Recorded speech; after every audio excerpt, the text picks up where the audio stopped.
Then step 3 would be the process of trying to identify and find the primary and secondary sources you will use to demonstrate and prove the argument that you want to make. And some of the sources can include the Bible itself. And there are various versions of the Bible, whether it be, say, the NIV or the ESV or the NASV or the NRSV. The New Revised Standard Version is the standard Bible translation used in academic theology.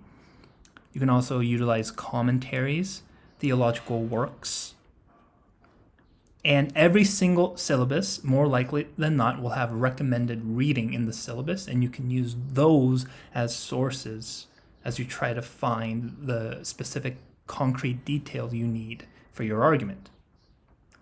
As well as when you are reading certain works, there are footnotes and bibliographies, which also provide further sources you can go into to make your argument.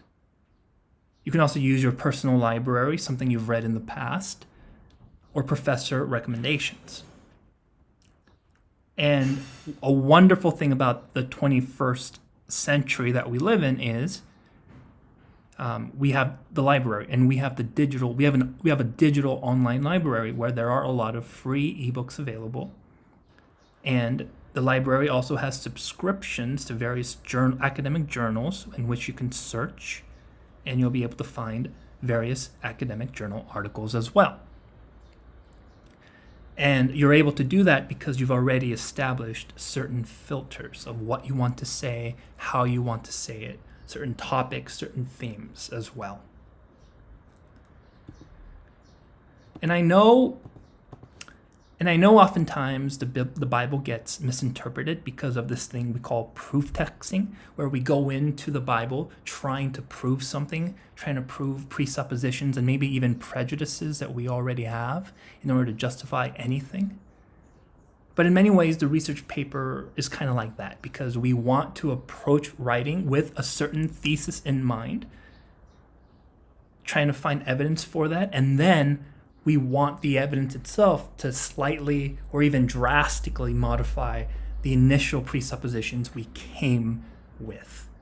And it is a constant dialectical relationship between what we have and what we observe, and back and forth, back and forth.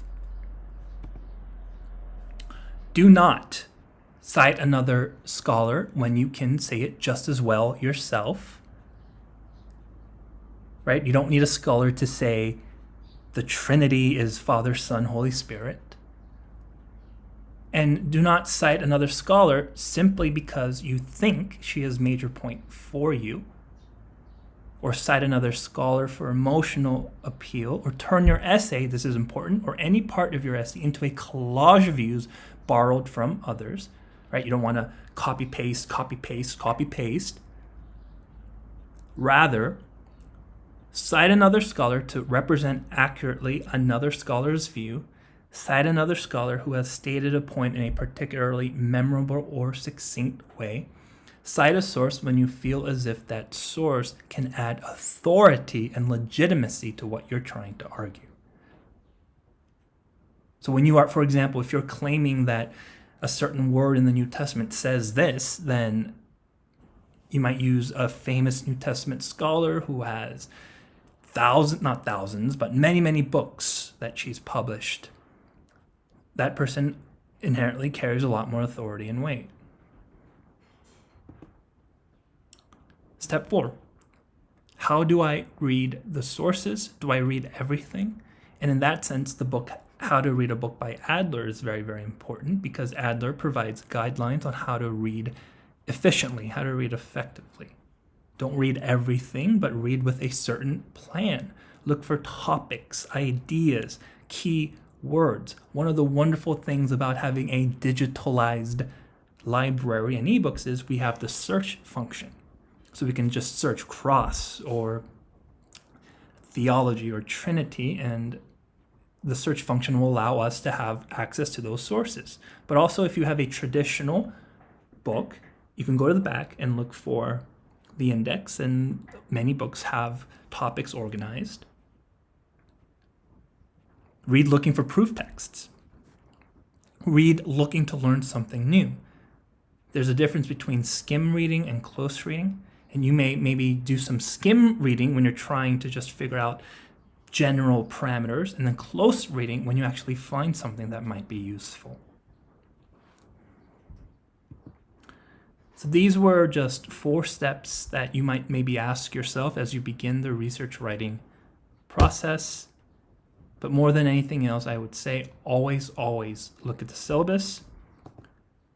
Try to write knowing and trying to figure out what the instructor wants, and then what you want as well. And then always write clearly. This is not writing a research paper is not creative writing. Writing a research paper is about presenting your information clearly and effectively. All right, and have a good day.